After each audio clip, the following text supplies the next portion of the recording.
जय श्री राम भक्तों,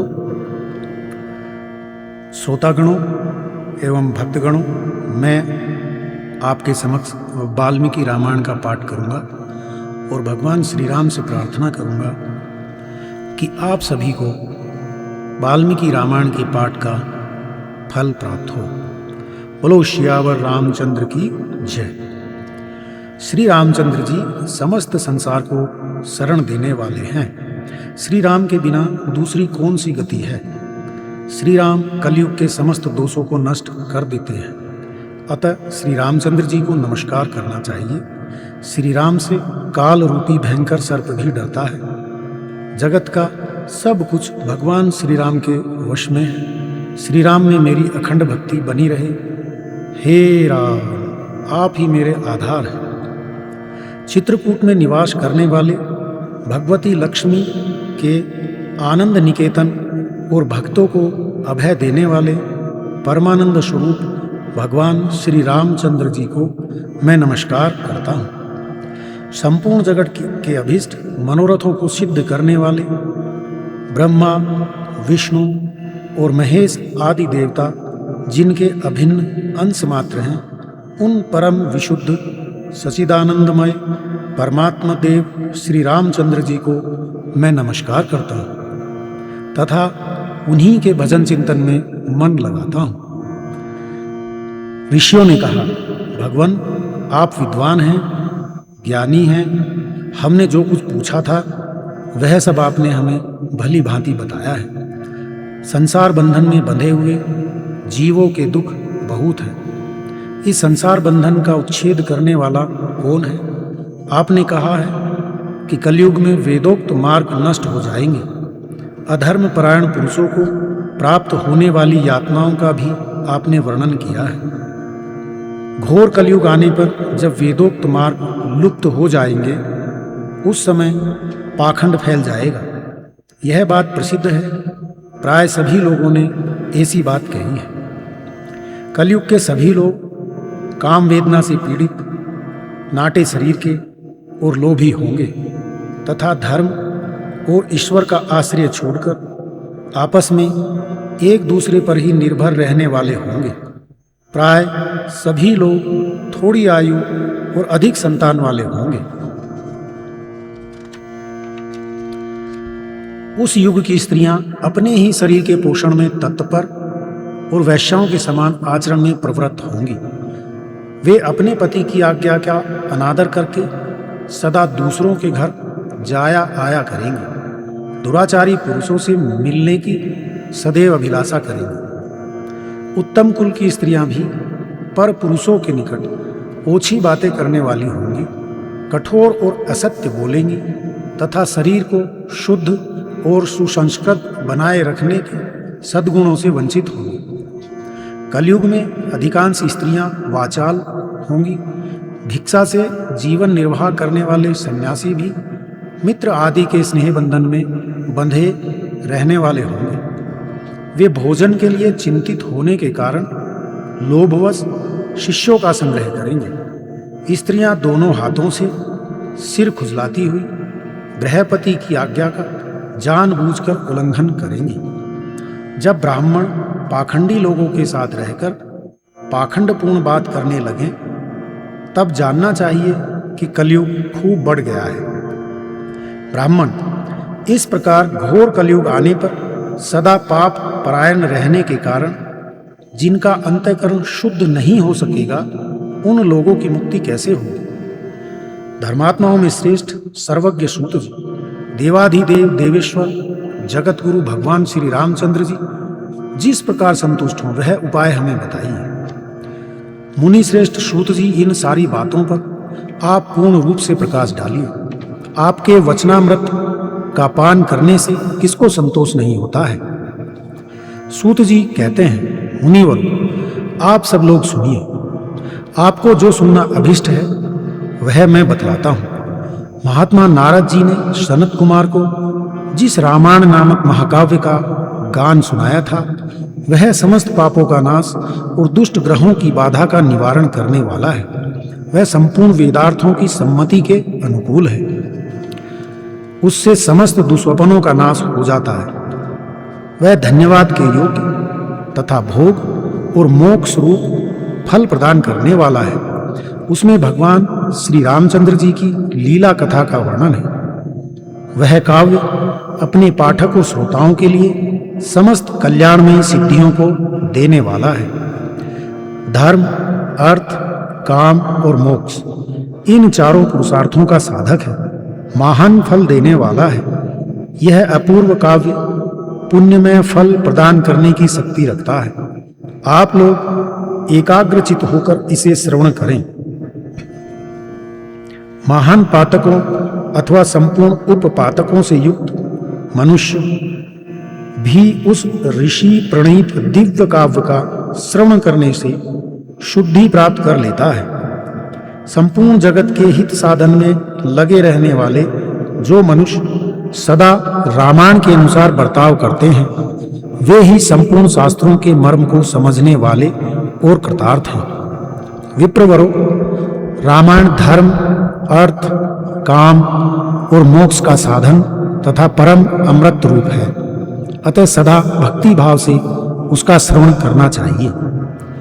जिस मनुष्य के पूर्व जन्मोपार्जित सारे पाप नष्ट हो जाते हैं, उसी का रामायण के प्रति अधिक प्रेम होता है, यह निश्चित बात है।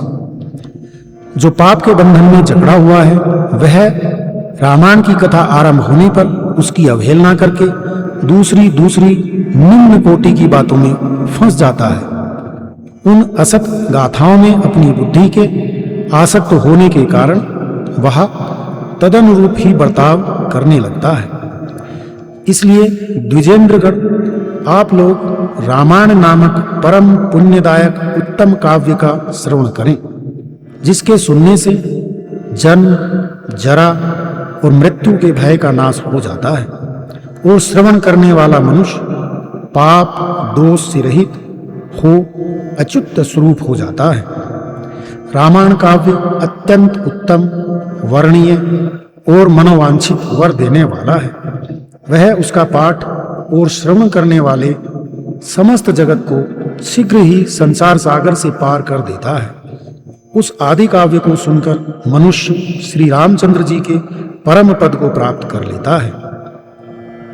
जो ब्रह्मा, रुद्र और विष्णु नामक भिन्न भिन्न रूप धारण करके विश्व की सृष्टि, संहार और पालन करते हैं, उन आदि देव परमोत्कृष्ट परमात्मा श्री रामचंद्र जी को अपने हृदय मंदिर में स्थापित करके मनुष्य मोक्ष का भागी होता है। जो नाम तथा जाति आदि विकल्पों से रहित, कार्य कारण से परे, सर्वोत्कृष्ट वेदांत शास्त्र के द्वारा जानने योग्य एवं अपने ही प्रकाश से प्रकाशित होने वाला परमात्मा है, उसका समस्त वेदों और पुराणों के द्वारा साक्षात्कार होता है।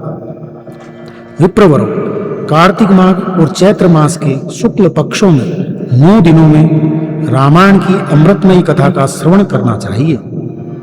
जो इस प्रकार श्री रामचंद्र जी के मंगलमय चरित्र का श्रवण करता है, वह इस लोक और परलोक में भी अपनी समस्त उत्तम कामनाओं को प्राप्त कर लेता है। वह सब पापों से मुक्त हो अपनी 21 पीढ़ियों के साथ श्री रामचंद्र जी के उस परम धाम में चला जाता है, जहां जाकर मनुष्य को कभी शोक नहीं करना पड़ता। चैत्र, माघ और कार्तिक के शुक्ल पक्ष में परम पुण्यमय रामायण कथा का नवाहा पारायण करना चाहिए तथा 9 दिनों तक इसे प्रयत्न पूर्वक सुनना चाहिए। रामायण आदि काव्य है, यह स्वर्ग और मोक्ष देने वाला है। अतः संपूर्ण धर्मों से रहित घोर कलयुग आने पर 9 दिनों में रामायण की अमृतमयी कथा को श्रवण करना चाहिए। ब्राह्मणों, जो लोग भयंकर कलिकाल में श्री राम नाम का आश्रय लेते हैं, वे ही कृतार्थ होते हैं। कलयुग उन्हें बाधा नहीं पहुंचाता। जिस घर में प्रतिदिन रामायण की कथा होती है, वह तीर्थ रूप हो जाता है। वहां जाने से दुष्टों के पापों का नाश होता है। तपोधनों, इस शरीर में तभी तक पाप रहते हैं जब तक मनुष्य श्री रामायण कथा का भली भांति श्रवण नहीं करता। संसार में श्री रामायण की कथा परम दुर्लभ ही है। जब करोड़ों जन्मों के पुण्यों का उदय होता है तभी उसकी प्राप्ति होती है। श्रेष्ठ ब्राह्मणों, कार्तिक माघ और चैत्र के शुक्ल पक्ष में रामायण के श्रवण मात्र से सोदास भी शाप मुक्त हो गए थे। सोदास ने महर्षि गौतम के शाप से राक्षस शरीर प्राप्त किया था। वे रामायण के प्रभाव से ही पुनः उस शाप से छुटकारा पा सके थे। जो पुरुष श्री रामचंद्र जी की भक्ति का आश्रय ले प्रेम पूर्वक इस कथा का श्रवण करता है वह बड़े बड़े पापों तथा पातक आदि से मुक्त हो जाता है। बोलो श्यावर रामचंद्र की जय। द्वितीयोध्याय नारद सनत कुमार संवाद। सुदास या सोमदत्त नामक ब्राह्मण को राक्षसत्व की प्राप्ति तथा रामायण कथा श्रवण द्वारा उससे उद्धार। ऋषियों ने पूछा, महामुनि, देवर्षि नारद मुनि ने सनत कुमार जी से रामायण संबंधी संपूर्ण धर्मों का किस प्रकार वर्णन किया था? उन दोनों ब्रह्मवादी महात्माओं का किस क्षेत्र में मिलन हुआ था? तात वे दोनों कहाँ ठहरे थे? नारद जी ने उनसे जो कुछ कहा था वह सब आप हम लोगों को बताइए। सूत जी ने कहा, मुनिवरों, शनकादिक महात्मा भगवान ब्रह्मा जी के पुत्र माने गए हैं।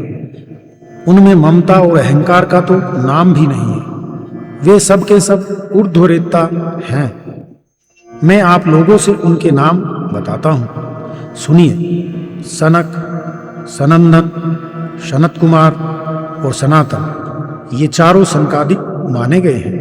वे भगवान विष्णु के भक्त और महात्मा हैं। सदा ब्रह्म के चिंतन में लगे रहते हैं। बड़े सत्यवादी हैं। सहस्त्रों सूर्यों के समान तेजस्वी एवं मोक्ष के अभिलाषी हैं। एक दिन वे महातेजस्वी ब्रह्मपुत्र शनकादि ब्रह्मा जी की सभा देखने के लिए मेरु पर्वत के शिखर पर गए। वहां भगवान विष्णु के चरणों से प्रकट हुई परम पुण्यमयी गंगा नदी, जिन्हें सीता भी कहते हैं, बह रही थी। उनका दर्शन करके वे तेजस्वी महात्मा उनके जल में स्नान करने को उद्यत हुए। ब्राह्मणों, इतने में ही देवर्षि नारद मुनि भगवान के नारायण आदि नामों का उच्चारण करते हुए वहां आ पहुंचे। वे नारायण, अच्युत, अनंत, वासुदेव, जनार्दन, यज्ञेश, यज्ञ पुरुष, राम, विष्णु, आपको नमस्कार है, इस प्रकार भगवान नाम का उच्चारण करके संपूर्ण जगत को पवित्र बनाते और एकमात्र लोक पावनी गंगा की स्तुति करते हुए वहां आए। उन्हें आते देख महातेजस्वी शनकादिक मुनियों ने उनकी यथोचित पूजा की तथा नारद जी ने भी उन मुनियों को मस्तक झुकाया। तदंतर वहां मुनियों की सभा में सनत कुमार जी ने भगवान नारायण के परम भक्त मुनिवर नारद से इस प्रकार कहा। सनत कुमार बोले, महाप्राज्ञ नारद जी, आप समस्त मुनीश्वरों में सर्वज्ञ हैं, सदा श्री हरि की भक्ति में तत्पर रहते हैं, अतः आपसे बढ़कर दूसरा कोई नहीं है। इसलिए मैं पूछता हूं, जिनसे समस्त चराचर जगत की उत्पत्ति हुई है तथा ये गंगा जी जिनके चरणों से प्रकट हुई हैं, उन श्री हरि के स्वरूप का ज्ञान कैसे होता है?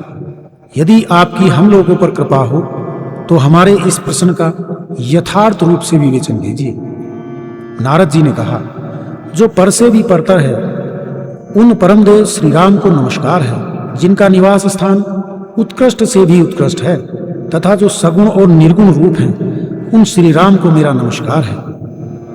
ज्ञान, अज्ञान, धर्म, अधर्म तथा विद्या और अविद्या, ये सब जिनके अपने ही स्वरूप हैं तथा जो सबके आत्म रूप हैं, उन आप परमेश्वर को नमस्कार है। जो दैत्यों का विनाश और नरक का अंत करने वाले हैं, जो अपने हाथ के संकेत मात्र से अथवा अपनी भुजाओं के बल से धर्म की रक्षा करते हैं, पृथ्वी के भार का विनाश जिनका मनोरंजन मात्र है और जो उस मनोरंजन की सदा अभिलाषा रखते हैं, उन रघुकुल दीप श्री रामदेव को मैं नमस्कार करता हूँ, जो एक होकर भी चार स्वरूपों में अवतीर्ण होते हैं, जिन्होंने वानरों को साथ लेकर राक्षस सेना का संहार किया है। उन दशरथ नंदन श्री राम जी का मैं भजन करता हूँ। भगवान श्री राम के ऐसे ऐसे अनेक चरित्र हैं जिनके नाम करोड़ों वर्षों में भी नहीं गिनाए जा सकते हैं, जिनके नाम की महिमा का मनु और मुनीश्वर भी पार नहीं पा सकते, वहां मेरे जैसे क्षुद्र जीव की पहुंच कैसे हो सकती है, जिनके नाम के स्मरण मात्र से बड़े बड़े पातक भी पावन बन जाते हैं। उन परमात्मा का स्तवन मेरे जैसा तुच्छ बुद्धि वाला प्राणी कैसे कर सकता है? जो द्विज घोर कलयुग में रामायण कथा का आश्रय लेते हैं वे ही कृतकृत्य हैं। उनके लिए तुम्हें सदा नमस्कार करना चाहिए। सनत कुमार जी, भगवान की महिमा को जानने के लिए कार्तिक, माघ और चैत्र के शुक्ल पक्ष में रामायण की अमृतमयी कथा का नवाह श्रवण करना चाहिए। ब्राह्मण सुदास गौतम के शाप से राक्षस शरीर को प्राप्त हो गए थे, परंतु रामायण के प्रभाव से ही उन्हें उस शाप से छुटकारा मिला था। सनत कुमार ने पूछा, मुनि श्रेष्ठ, संपूर्ण धर्मों का फल देने वाली रामायण कथा का किसने वर्णन किया है? सुदास को गौतम द्वारा कैसे शाप प्राप्त हुआ? फिर वे रामायण के प्रभाव से किस प्रकार शाप मुक्त हुए? मुने, यदि आपका हम लोगों पर अनुग्रह हो तो सब कुछ ठीक ठीक बताइए।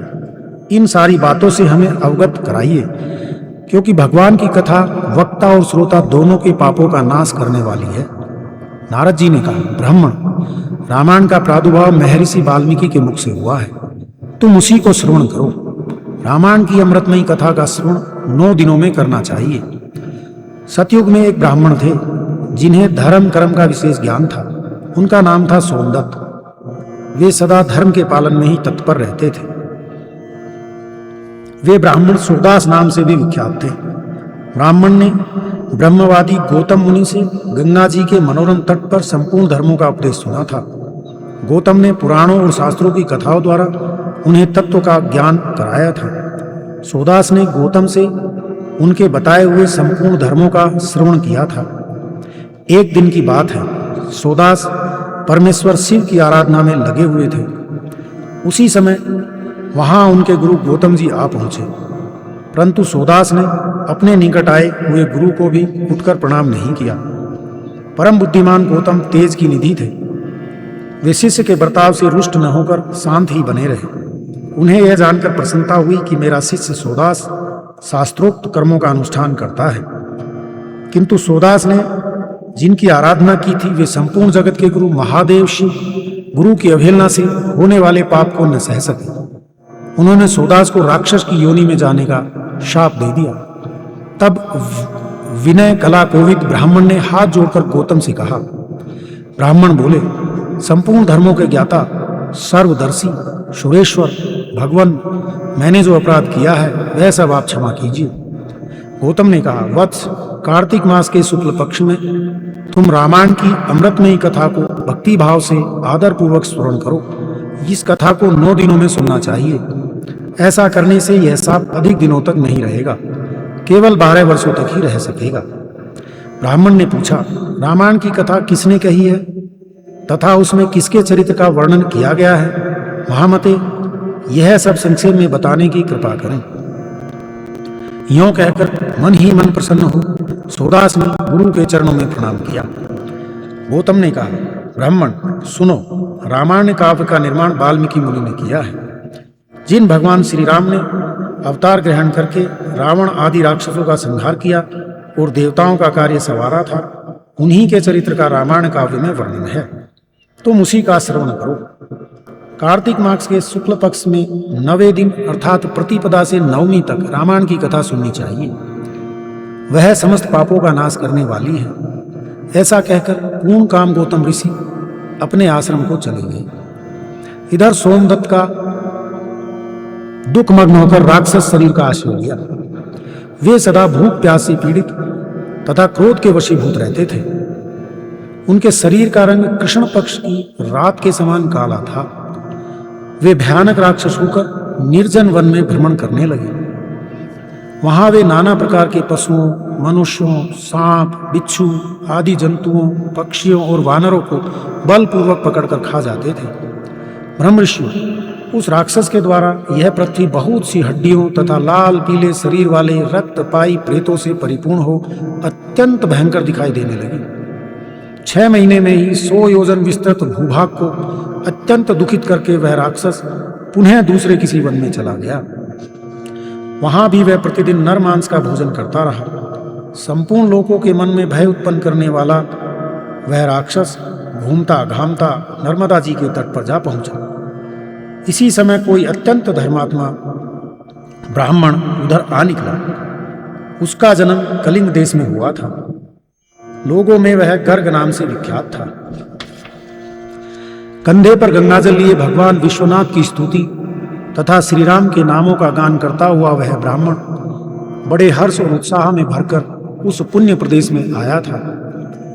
गर्ग मुनि को आता देख राक्षस सुदास बोल उठा, हमें भोजन प्राप्त हो गया है। ऐसा कहकर अपनी दोनों भुजाओं को ऊपर उठाए वह मुनि की ओर चला, परंतु उनके द्वारा उच्चारित होने वाले भगवान नामों को सुनकर वह दूर ही खड़ा रहा। उन ब्रह्म ऋषि को मारने में असमर्थ होकर राक्षस उनसे इस प्रकार बोला।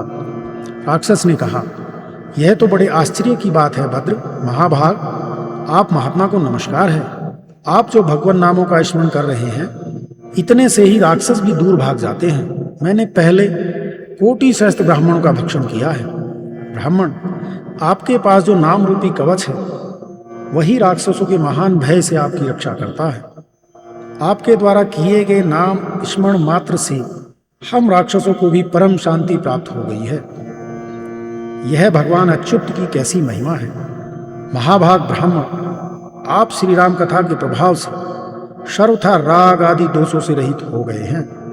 अतः आप मुझे इस अधम पातक से बचाइए। मुनि श्रेष्ठ, मैंने पूर्व काल में अपने गुरु की अवहेलना की थी, फिर गुरुजी ने मुझ पर अनुग्रह किया और यह बात कही। पूर्व काल में वाल्मीकि मुनि ने जो रामायण की कथा कही है उसका कार्तिक मास के शुक्ल पक्ष में प्रयत्न पूर्वक श्रवण करना चाहिए। इतना कहकर गुरुदेव ने पुनः यह सुंदर एवं सुखदायक वचन कहा।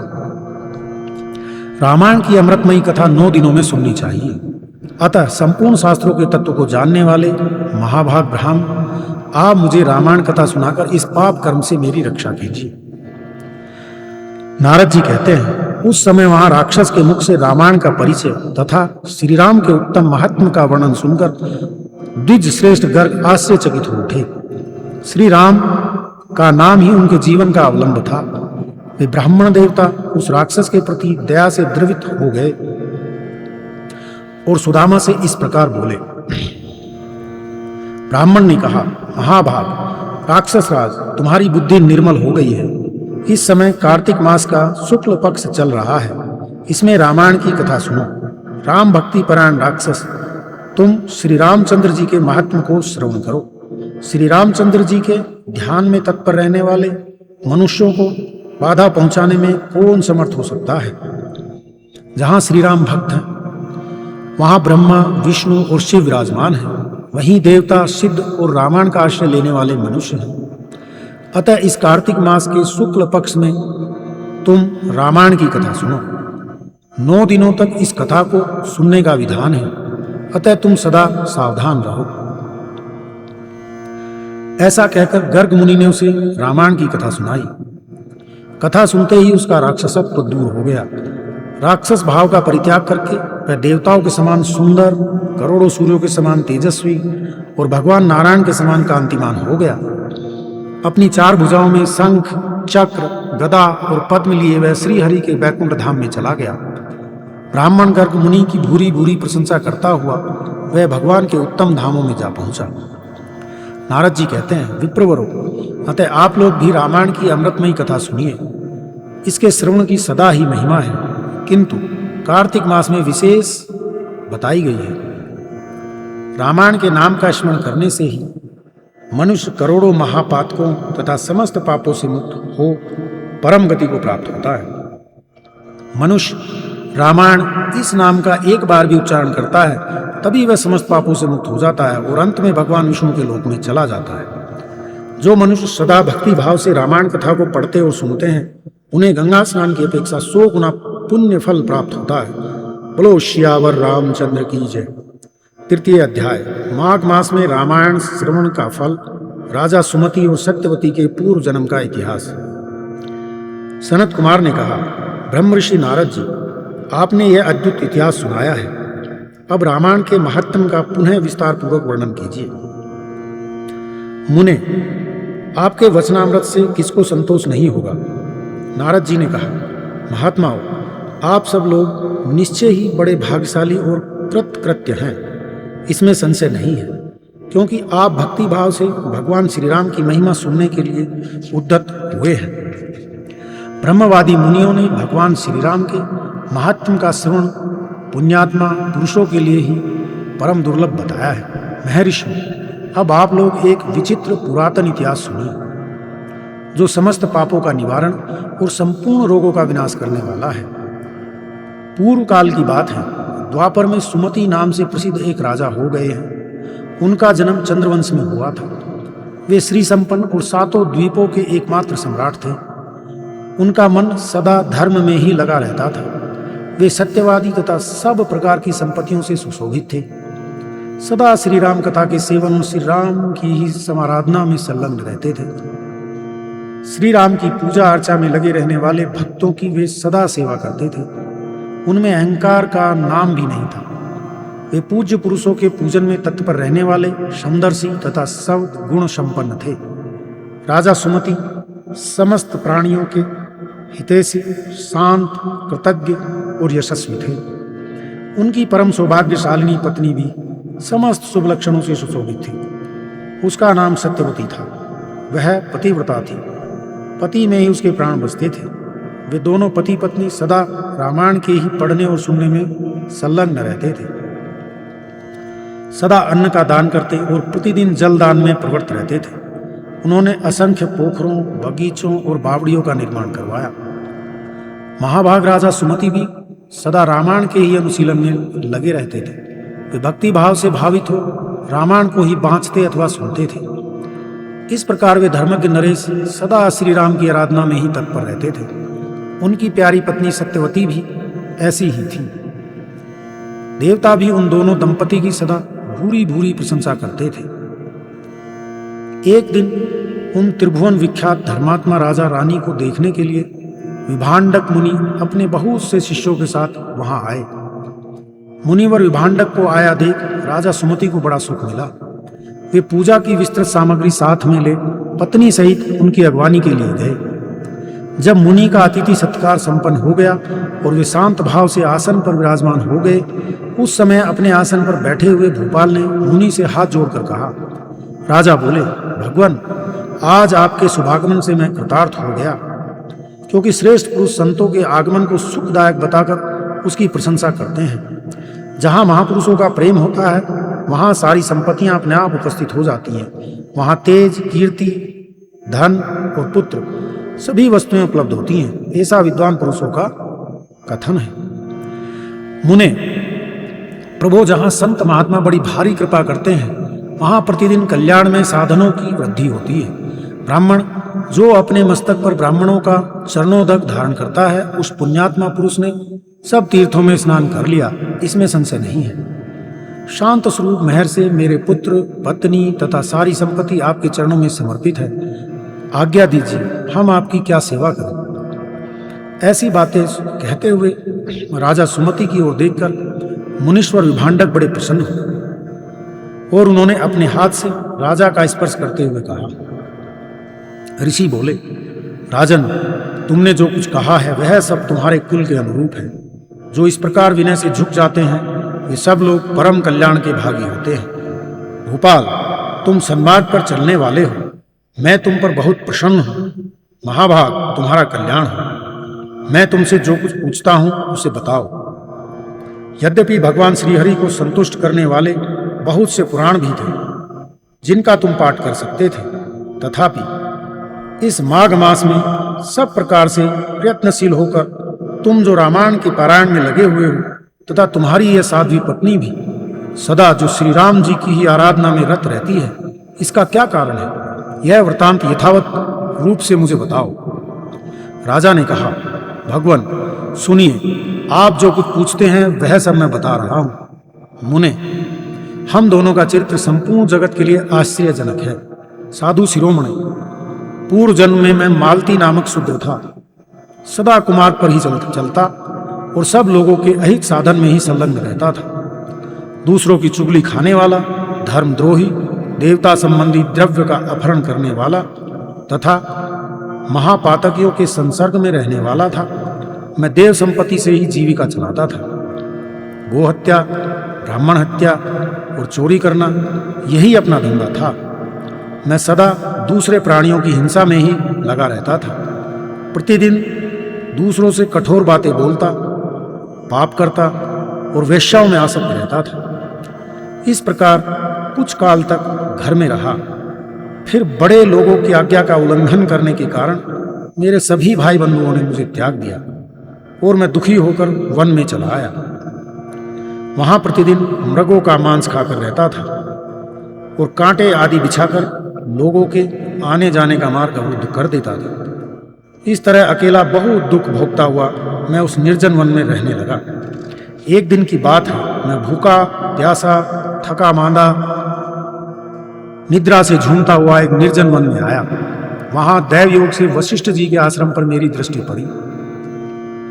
उस आश्रम के निकट एक विशाल सरोवर था जिसमें हंस और कारंडव आदि जल पक्षी छा रहे थे। मुनीश्वर, वह सरोवर चारों ओर से वन्य पुष्प समूहों द्वारा आच्छादित था। वहां जाकर मैंने पानी पिया और उसके तट पर बैठकर अपनी थकावट दूर की। फिर कुछ वृक्षों की जड़ें उखाड़कर उनके द्वारा अपनी भूख बुझाई। वशिष्ठ के उस आश्रम के पास ही मैं निवास करने लगा। टूटी फूटी स्फटिक शिलाओं को जोड़कर मैंने वहां दीवार खड़ी की। फिर पत्तों, तिनकों और काष्ठों द्वारा एक सुंदर घर बना लिया। उसी घर में रहकर मैं व्याघ्रों की वृत्ति का आश्रय ले नाना प्रकार के मृगों को मारकर उन्हीं के द्वारा 20 वर्षों तक अपनी जीविका चलाता रहा। तदंतर मेरी ये साध्वी पत्नी वहां मेरे पास आई। पूर्व जन्म में इनका नाम काली था। काली निषाद कुल की कन्या थी और विंध्य प्रदेश में उत्पन्न हुई थी। उसके भाई बंधुओं ने उसे त्याग दिया था। वह दुख से पीड़ित थी। उसका शरीर वृद्ध हो चला था। ब्राह्मण, वह भूख प्यास से शिथिल हो गई थी और इस सोच में पड़ी थी कि भोजन का कार्य कैसे चलेगा। दैव योग से घूमती घामती उस निर्जन वन में आ पहुंची जिसमें मैं रहता था। गर्मी का महीना था। बाहर इसे धूप सता रही थी और भीतर मानसिक संताप अत्यंत पीड़ा दे रहा था।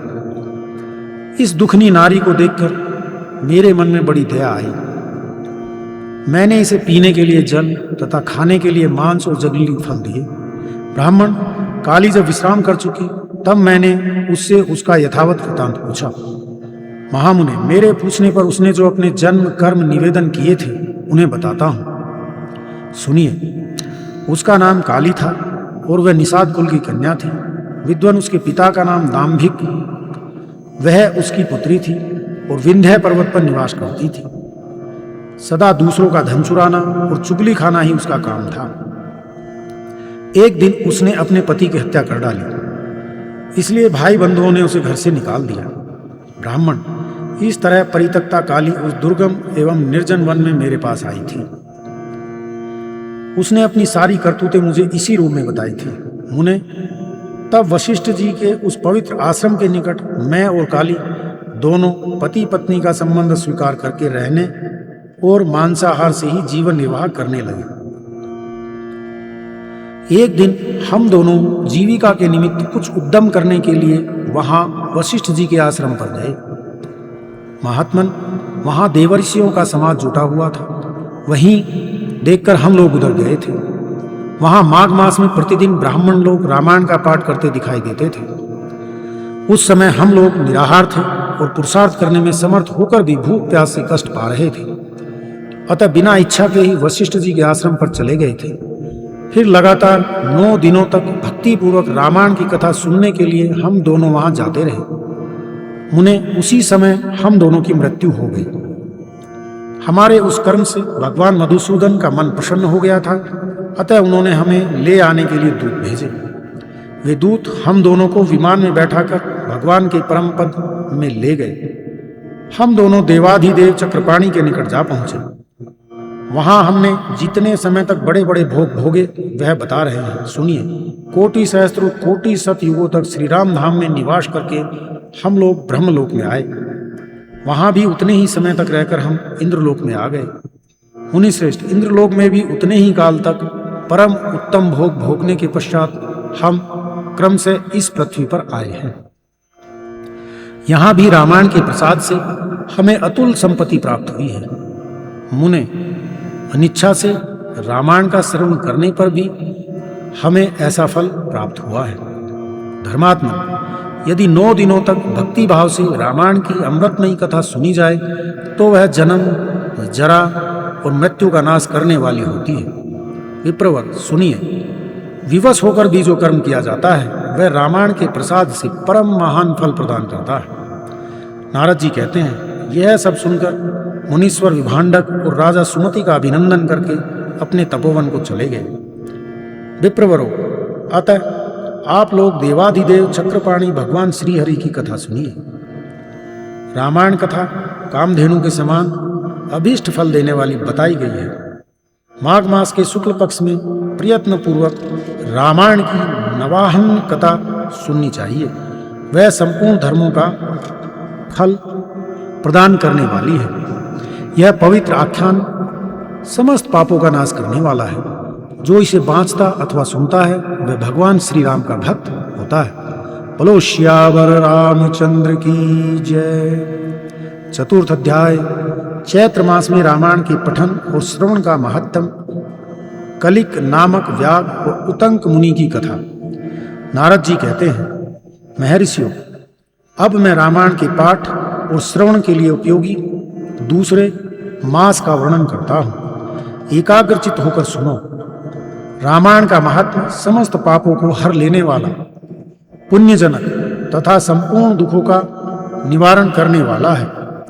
वह ब्राह्मण, क्षत्रिय, वैश्य, शूद्र तथा स्त्री, इन सबको समस्त मनोवांछित फल प्रदान करने वाला है। उससे सब प्रकार के व्रतों का फल भी प्राप्त होता है। वह दुष्वपन का नाशक, धन की प्राप्ति कराने वाला और भोग तथा मोक्ष फल देने वाला है। अतः उसे प्रयत्न पूर्वक सुनना चाहिए। इस विषय में विज्ञ पुरुष एक प्राचीन इतिहास का उदाहरण देते हैं। वह इतिहास अपने पाठकों और श्रोताओं के समस्त पापों का नाश करने वाला है। प्राचीन कलयुग में एक कलिक नाम वाला व्याग रहता था। वह सदा पराई स्त्री और पराये धन के अपहरण में ही लगा रहता था। दूसरों की निंदा करना उसका नित्य का काम था। वह सदा सभी जंतुओं को पीड़ा दिया करता था। उसने कितने ही ब्राह्मणों तथा सैकड़ों हजारों गौओं की हत्या कर डाली थी। पराये धन का तो वह नित्य अपहरण करता ही था। देवता के धन को भी हड़प लेता था। उसने अपने जीवन में अनेक बड़े बड़े पाप किए थे। उसके पापों की गणना करोड़ों वर्षों में भी नहीं की जा सकती थी। एक समय वह महापापी व्याघ्र, जो जीव जंतुओं के लिए यमराज के समान भयंकर था, शोवीर नगर में गया। वह नगर सब प्रकार के वैभव से संपन्न, वस्त्राभूषणों से विभूषित, युवतियों द्वारा सुशोभित, स्वच्छ जल वाले सरोवरों से अलंकृत तथा भांति भांति की दुकानों से सुसज्जित था। देवनगर के समान उसकी शोभा हो रही थी। व्याघ्र उस नगर में गया। शोवीर नगर के उपवन में भगवान केशव का बड़ा सुंदर मंदिर था, जो सोने के अनेकानेक कलशों से ढका हुआ था। उसे देखकर व्याघ्र को बड़ी प्रसन्नता हुई। उसने यह निश्चय कर लिया कि मैं यहां से बहुत सा स्वर्ण चुरा कर ले चलूंगा। ऐसा निश्चय करके वह चोरी पर लट्टू रहने वाला व्याघ्र श्री राम के मंदिर में गया। वहां उसने शांत, तत्वार्थ वेदता और भगवान की आराधना में तत्पर उतंक मुनि का दर्शन किया, जो तपस्या की निधि में थे। वे अकेले ही रहते थे। उनके हृदय में सबके प्रति दया भरी थी। वे सब ओर से निस्पृहा थे। उनके मन में केवल भगवान के ध्यान का ही लोभ बना रहता था। उन्हें वहां उपस्थित देख व्याघ्र ने उनको चोरी में विघ्न डालने वाला समझा। तदंतर जब आधी रात हुई तब वह देवता संबंधी द्रव्य समूह लेकर चला। उस मदोन्मत्त व्याघ्र ने उतंग मुनि की छाती को अपने एक पैर से दबाकर हाथ से उनका गला पकड़ लिया और तलवार उठाकर उन्हें मार डालने का उपक्रम किया। उतंग ने देखा व्याघ्र मुझे मार डालना चाहता है, तो वे उससे इस प्रकार बोले। उतंग ने कहा, ओ भले मानुष, तुम व्यर्थ ही मुझे मारना चाहते हो। मैं तो सर्वथा निरपराध हूं। लुब्धक, बताओ तो सही, मैंने तुम्हारा क्या अपराध किया है? संसार में लोग अपराधी की ही प्रयत्न पूर्वक हिंसा करते हैं। सौम्य सज्जन निरपराध की व्यर्थ हिंसा नहीं करते। शांतचित साधु पुरुष अपने विरोधी तथा मूर्ख मनुष्यों में भी सद्गुणों की स्थिति देखकर उनके साथ विरोध नहीं रखते हैं। जो मनुष्य बारंबार दूसरों की गाली सुनकर भी क्षमाशील बना रहता है वह उत्तम कहलाता है। उसे भगवान विष्णु का अत्यंत प्रियजन बताया गया है। दूसरों के हित साधन में लगे रहने वाले साधुजन किसी के द्वारा अपने विनाश का समय उपस्थित होने पर भी उसके साथ बैर नहीं रखते। चंदन का वृक्ष अपने को काटने पर भी कुठार की धार को सुवासित ही करता है। अहो, विधाता बड़ा बलवान है, वह लोगों को नाना प्रकार के कष्ट देता रहता है। जो सब प्रकार के संग से रहित है उसे भी दुरात्मा मनुष्य सताया करते हैं। अहो दुष्टजन, इस संसार में बहुत से जीवों को बिना किसी अपराध के ही पीड़ा देते हैं। मल्लाहा मछलियों को, चुगलखोर सज्जनों के और व्याघ्र मृगों के इस जगत में अकारण बैरी होते हैं। अहो, माया बड़ी प्रबल है, यह संपूर्ण जगत को मोह में डाल देती है तथा स्त्री, पुत्र और मित्र आदि के द्वारा सबको सब प्रकार के दुखों से संयुक्त कर देती है। मनुष्य पराये धन का अपहरण करके जो अपनी स्त्री आदि का पोषण करता है वह किस काम का, क्योंकि अंत में उन सब को छोड़कर वह अकेला ही परलोक की राह लेता है। मेरी माता, मेरे पिता, मेरी पत्नी, मेरे पुत्र तथा मेरा यह घर बार, इस प्रकार ममता व्यर्थ ही प्राणियों को कष्ट देती रहती है। मनुष्य जब तक कमाकर धन देता है तभी तक लोग उसके भाई बंधु बने रहते हैं और उसके कमाए हुए धन को सारे बंधु बांधव सदा भोगते रहते हैं। किंतु मूर्ख मनुष्य अपने किए हुए पाप के फल रूप दुख को अकेला ही भोगता है। उत्तंग मुनि जब इस प्रकार कह रहे थे तब उनकी बातों पर विचार करके कल्कि नामक व्याघ्र भय से आकुल हो उठा और हाथ जोड़कर बारंबार कहने लगा, प्रभु मेरे अपराध को क्षमा कीजिए। उन महात्मा के संग के प्रभाव से तथा भगवान का सानिध्य मिल जाने से उस लुब्ध के सारे पाप नष्ट हो गए तथा उनके मन में निश्चय ही बड़ा पश्चाताप होने लगा। वह बोला, विप्रवर, मैंने जीवन में बहुत से बड़े बड़े पाप किए हैं किंतु वे सब आपके दर्शन मात्र से नष्ट हो गए। प्रभु, मेरी बुद्धि सदा पाप में ही डूबी रहती थी। मैंने निरंतर बड़े बड़े पापों का ही आचरण किया है। उनसे मेरा उद्धार किस प्रकार होगा? मैं किसकी शरण में जाऊं? पूर्व जन्म के किए हुए पापों के फल से मुझे व्याघ्र होना पड़ा है। यहां भी मैंने अनेकों ही जाल बटोरे हैं। ये पाप करके मैं किस गति को प्राप्त होऊंगा?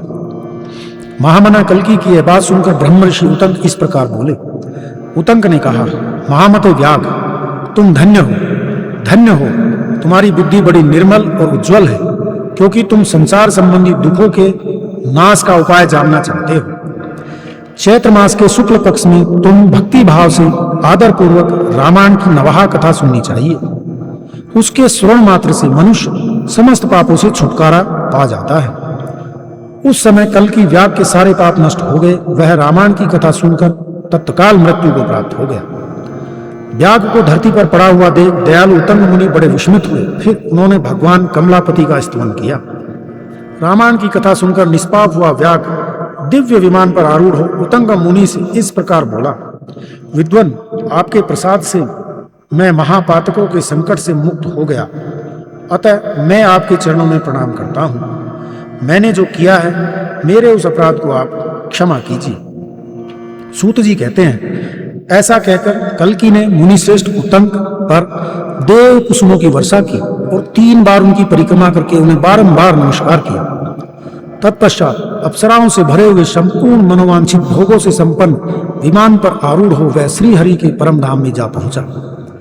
अतः विप्रवरो, आप सब लोग रामायण की कथा सुने। चैत्र मास के शुक्ल पक्ष में प्रयत्न पूर्वक रामायण की अमृतमयी कथा का नवाहा पारायण अवश्य सुनना चाहिए। इसलिए रामायण सभी ऋतुओं में हितकारक है। इसके द्वारा भगवान की पूजा करने वाला पुरुष मन से जो जो चाहता है उसे निसंदेह प्राप्त कर लेता है। सनत कुमार, तुमने जो रामायण का महत्व पूछा था वह सब मैंने बता दिया। अब और क्या सुनना चाहते हो? बोलो श्यावर रामचंद्र की जय। बोलो पवन सुत हनुमान की जय। पंचमोपाध्याय रामायण के नवाह श्रवण की विधि, महिमा तथा फल का वर्णन। सूत जी कहते हैं, रामायण का यह महात्म सुनकर मुनीश्वर सनत कुमार बहुत प्रसन्न हुए। उन्होंने मुनिश्रेष्ठ नारद जी से पुनः जिज्ञासा की। सनत कुमार बोले, मुनीश्वर, आपने रामायण का महात्म्य कहा, अब मैं उसकी विधि सुनना चाहता हूं। महाभाग मुने, आप तत्वार्थ ज्ञान में कुशल हैं, अतः अत्यंत कृपापूर्वक इस विषय को यथार्थ रूप से बताएं। नारद जी ने कहा, महर्षि, तुम लोग एकाग्रचित होकर रामायण की वह विधि सुनो जो संपूर्ण लोकों में विख्यात है। वह स्वर्ग तथा मोक्ष संपत्ति की वृद्धि करने वाली है। मैं रामायण कथा श्रवण का विधान बता रहा हूं, तुम सब लोग उसे सुनो। रामायण कथा का अनुष्ठान करने वाले वक्ता एवं श्रोता को भक्ति भाव से भावित होकर उस विधान का पालन करना चाहिए। उस विधि का पालन करने से करोड़ों पाप नष्ट हो जाते हैं। चैत्र, माघ तथा कार्तिक मास के शुक्ल पक्ष की पंचमी तिथि को कथा आरंभ करनी चाहिए। पहले स्वस्ति वाचन करके फिर यह संकल्प करें कि हम 9 दिनों तक रामायण की अमृतमयी कथा सुनेंगे। फिर भगवान से प्रार्थना करें, श्री राम, आज से प्रतिदिन मैं आपकी अमृतमयी कथा सुनूंगा। यह आपके कृपा प्रसाद से परिपूर्ण हो। नित्य प्रति अपामार्ग की शाखा से दंत शुद्धि करके राम भक्ति में तत्पर हो विधि पूर्वक स्नान करें। अपनी इंद्रियों को संयम में रखकर भाई बंधुओं के साथ स्वयं कथा सुने। पहले अपने कुलाचार के अनुसार दंत धावन पूर्वक स्नान करके श्वेत वस्त्र धारण करें और शुद्ध होकर घर आकर मौन भाव से दोनों पैर धोने के पश्चात आचमन करके भगवान नारायण का स्मरण करें। फिर प्रतिदिन देव पूजन करके संकल्प पूर्वक भक्ति भाव से रामायण ग्रंथ की पूजा करें। व्रती पुरुष आवाहन, आसन, गंध, पुष्प आदि के द्वारा ओम नमो नारायणाय इस मंत्र से भक्ति परायण होकर पूजन करें। संपूर्ण पापों की निवृत्ति के लिए अपनी शक्ति के अनुसार 1, 2 या 3 बार प्रयत्न पूर्वक होम करें। इस प्रकार जो मन और इंद्रियों को संयम में रखकर रामायण की विधि का अनुष्ठान करता है, वह भगवान विष्णु के धाम में जाता है, जहां से लौटकर वह फिर इस संसार में नहीं आता। जो रामायण संबंधी व्रत को धारण करने वाला तथा धर्मात्मा है, वह श्रेष्ठ पुरुष चांडाल अथवा पतित मनुष्य का वस्त्र और अन्न से भी सत्कार न करे। जो नास्तिक, धर्म मर्यादा को तोड़ने वाले, पर निंदक और चुगलखोर हैं, उनका रामायण व्रतधारी पुरुष वाणी मात्र से भी आदर न करे। जो पति के जीवित रहते ही पर पुरुष के समागम से माता द्वारा उत्पन्न किया जाता है, उस जारज पुत्र को कुंड कहते हैं। ऐसे कुंड के यहाँ जो भोजन करता है, जो गीत गाकर जीविका चलाता है, देवता पर चढ़ी हुई वस्तु का उपभोग करने वाले मनुष्य का अन्न खाता है, वैद्य है, लोगों की मिथ्या प्रशंसा में कविता लिखता है, देवताओं और ब्राह्मणों का विरोध करता है, पराये अन्न का लोभी है और पर स्त्री में आसक्त रहता है, ऐसे मनुष्य का भी रामायण व्रती पुरुष वाणी मात्र से भी आदर न करे। इस प्रकार दोषों से दूर एवं शुद्ध होकर जितेंद्रिय एवं सबके हित में तत्पर रहते हुए जो रामायण का आश्रय लेता है, वह परम सिद्धि को प्राप्त होता है। गंगा के समान तीर्थ, माता के तुल्य गुरु, भगवान विष्णु के सदर्श देवता और रामायण से बढ़कर कोई उत्तम वस्तु नहीं है। वेद के समान शास्त्र, शांति के समान सुख, शांति से बढ़कर ज्योति तथा रामायण से उत्कृष्ट कोई काव्य नहीं है। क्षमा के सदर्श बल, कीर्ति के समान धन, ज्ञान के सदर्श लाभ तथा रामायण से बढ़कर कोई उत्तम ग्रंथ नहीं है। रामायण कथा के अंत में वेदज्ञ वाचक को दक्षिणा सहित गो का दान करें। उन्हें रामायण की पुस्तक तथा वस्त्र और आभूषण आदि दें। जो वाचक को रामायण की पुस्तक देता है, वह भगवान विष्णु के धाम में जाता है, जहां जाकर उसे कभी शोक नहीं करना पड़ता। धर्मात्माओं में श्रेष्ठ सनत कुमार, रामायण की नवाह कथा सुनने से यजमान को जो फल प्राप्त होता है, उसे सुनो। पंचमी तिथि को रामायण की अमृतमयी कथा को आरंभ करके उसके श्रवण मात्र से मनुष्य सब पापों से मुक्त हो जाता है। यदि 2 बार यह कथा श्रवण की गई है, तो श्रोता को पौंड्रिक यज्ञ का फल मिलता है। जो जितेंद्रिय पुरुष व्रत धारण पूर्वक रामायण कथा को श्रवण करता है, वह 2 अश्वमेघ यज्ञों का फल पाता है। मुनिवरों, जिसने 4 बार इस कथा का श्रवण किया है, वह 8 अग्निष्टोम के परम पुण्य फल का भागी होता है। जिस महामनस्वी पुरुष ने 5 बार रामायण कथा श्रवण का व्रत पूरा कर लिया है, वह अत्यग्निष्टोम यज्ञ के द्विगुण पुण्य फल का भागी होता है। जो एकाग्रचित होकर इस प्रकार 6 बार रामायण कथा के व्रत का अनुष्ठान पूरा कर लेता है, वह अग्निष्टोम यज्ञ के 8 गुने फल का भागी होता है। मुनीश्वरों, स्त्री हो या पुरुष, जो 8 बार रामायण कथा को सुन लेता है, वह नर मेघ यज्ञ का 5 गुना फल पाता है। जो स्त्री या पुरुष 9 बार इस व्रत का आचरण करता है, उसे 3 गो मेघ यज्ञ का पुण्य फल प्राप्त होता है। जो पुरुष शांतचित्त और जितेंद्रिय होकर रामायण यज्ञ का अनुष्ठान करता है, वह उस परमानंदमय धाम में जाता है जहां जाकर उसे कभी शोक नहीं करना पड़ता।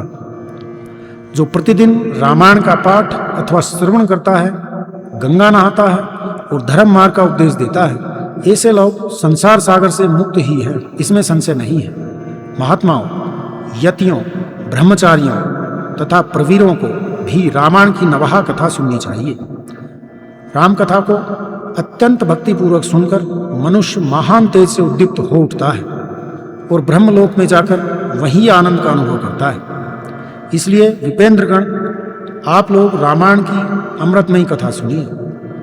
श्रोताओं के लिए यह सर्वोत्तम श्रवणीय वस्तु है, जो पवित्रों में भी परम उत्तम है। दुष्वपन को नष्ट करने वाली यह कथा धन्य है, इसे प्रयत्न पूर्वक सुनना चाहिए। जो मनुष्य श्रद्धा युक्त होकर इसका 1 श्लोक या आधा श्लोक भी पढ़ता है, वह तत्काल ही करोड़ों उपपातकों से छुटकारा पा जाता है। यह गुह्य से भी गुह्यतम वस्तु है, इसे सत्पुरुषों को ही सुनाना चाहिए। भगवान श्री राम के मंदिर में अथवा किसी पुण्य क्षेत्र में सत्पुरुषों की सभा में रामायण कथा का प्रवचन करना चाहिए। जो ब्रह्मद्रोही, पाखंडपूर्ण, आचार में तत्पर तथा लोगों को ठगने वाली वृत्ति से युक्त हैं, उन्हें यह परम उत्तम कथा नहीं सुनानी चाहिए। जो काम आदि दोषों का त्याग कर चुके हैं, जिनका मन राम भक्ति में अनुरक्त रहता है तथा जो गुरुजनों की सेवा में तत्पर हैं, उन्हीं के समक्ष यह मोक्ष की साधनभूत कथा बांचनी चाहिए। श्री राम सर्वदेवमय माने गए हैं। वे आत्र प्राणियों की पीड़ा का नाश करने वाले हैं और श्रेष्ठ भक्तों पर सदा ही स्नेह रखते हैं। वे भगवान भक्ति से संतुष्ट होते हैं, दूसरे किसी उपाय से नहीं। मनुष्य विवश होकर भी उनके नाम का कीर्तन अथवा स्मरण कर लेने पर समस्त पातकों से मुक्त परम पद का भागी होता है। हे महात्मा, भगवान मधुसूदन संसार रूपी भयंकर एवं दुर्गम वन को भस्म करने के लिए दावानल के समान है।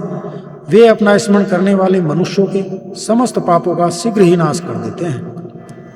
इस पवित्र काव्य के प्रतिपाद विषय वे ही हैं। अतः यह परम उत्तम काव्य सदा ही श्रवण करने योग्य है। इसका श्रवण अथवा पाठ करने से यह समस्त पापों का नाश करने वाला है। जिसकी श्री राम रस में प्रीति एवं भक्ति है, वही संपूर्ण शास्त्रों के अर्थ ज्ञान में निपुण और कृतकृत्य है। ब्राह्मण, उसकी उपार्जित की हुई तपस्या पवित्र, सत्य और सफल है, क्योंकि राम रस में प्रीति हुए बिना रामायण के अर्थ श्रवण में प्रेम नहीं होता। जो द्विज इस भयंकर कलिकाल में रामायण तथा श्री राम नाम का सहारा लेते हैं, वे ही कृतकृत्य हैं। रामायण की इस अमृतमयी कथा का नवाहा श्रवण करना चाहिए। जो महात्मा ऐसा करते हैं, वे कृतज्ञ हैं। उन्हें प्रतिदिन मेरा बारंबार नमस्कार है। श्री राम का नाम, केवल श्री राम नाम ही मेरा जीवन है। कलयुग में और किसी उपाय से जीवों की सद्गति नहीं होती। सूत जी कहते हैं, महात्मा नारद जी के द्वारा इस प्रकार ज्ञानोपदेश पाकर सनत कुमार जी को तत्काल ही परमानंद की प्राप्ति हो गई। अतः विप्रवरों, तुम सब लोग रामायण की अमृतमयी कथा सुनो। रामायण को 9 दिनों में ही सुनना चाहिए। ऐसा करने वाला समस्त पापों से मुक्त हो जाता है। द्विजोत्तमों, इस महान काव्य को सुनकर जो वाचक की पूजा करता है, उस पर लक्ष्मी सहित भगवान विष्णु प्रसन्न होते हैं। विपेंद्रगण, वाचक के प्रसन्न होने पर ब्रह्मा, विष्णु और महादेव जी प्रसन्न हो जाते हैं। इस विषय में कोई अन्यथा विचार नहीं करना चाहिए। रामायण के वाचक को अपने वैभव के अनुसार गो, वस्त्र, सुवर्ण और रामायण की पुस्तक आदि वस्तुएं देनी चाहिए। उस दान का पुण्य फल मैं बता रहा हूं, आप लोग एकाग्रचित होकर सुने। उस दाता को ग्रह और भूत, बेताल आदि कभी बाधा नहीं पहुंचाते। श्री रामचरित का श्रवण करने पर श्रोता के संपूर्ण श्रेय की वृद्धि होती है। उसे न तो अग्नि की बाधा प्राप्त होती है और न चोर आदि का भय। वह इस जन्म में उपार्जित किए हुए समस्त पापों से तत्काल मुक्त हो जाता है। वह इस शरीर का अंत होने पर अपनी 7 पीढ़ियों के साथ मोक्ष का भागी होता है। पूर्व काल में सनत कुमार मुनि के भक्ति पूर्वक पूछने पर नारद जी ने उनसे जो कुछ कहा था वह सब मैंने आप लोगों को बता दिया है। रामायण आदि काव्य है, यह संपूर्ण वेदार्थों की सम्मति के अनुकूल है। इसके द्वारा समस्त पापों का निवारण हो जाता है। यह पुण्यमय काव्य संपूर्ण दुखों का विनाशक और समस्त पुण्यों और यज्ञों का फल देने वाला है। जो विद्वान इसके एक या आधे श्लोक का भी पाठ करते हैं उन्हें कभी पापों का बंधन नहीं प्राप्त होता। श्री राम को समर्पित किया हुआ यह पुण्य काव्य संपूर्ण कामनाओं को देने वाला है। जो लोग भक्ति पूर्वक इसे सुनते और समझते हैं उनको प्राप्त होने वाले पुण्य फल का वर्णन सुनो। वे लोग 100 जन्मों में उपार्जित किए हुए पापों से तत्काल मुक्त हो अपनी हजारों पीढ़ियों के साथ परम पद को प्राप्त होते हैं। जो प्रतिदिन श्री राम का कीर्तन सुनते हैं उनके लिए तीर्थ सेवन, गोदान, तपस्या तथा यज्ञों की क्या आवश्यकता है। चैत्र, माघ तथा कार्तिक में रामायण की अमृतमयी कथा का नवाहा पारायण सुनना चाहिए। रामायण श्री रामचंद्र जी की प्रसन्नता प्राप्त कराने वाला, श्री राम भक्ति को बढ़ाने वाला, समस्त पापों का विनाशक तथा सभी संपत्तियों की वृद्धि करने वाला है। जो एकाग्रचित होकर रामायण को सुनता अथवा पढ़ता है वह सब पापों से मुक्त हो भगवान विष्णु के लोक में जाता है। बोलो श्यावर रामचंद्र की जय। बोलो पवन सुत हनुमान की जय।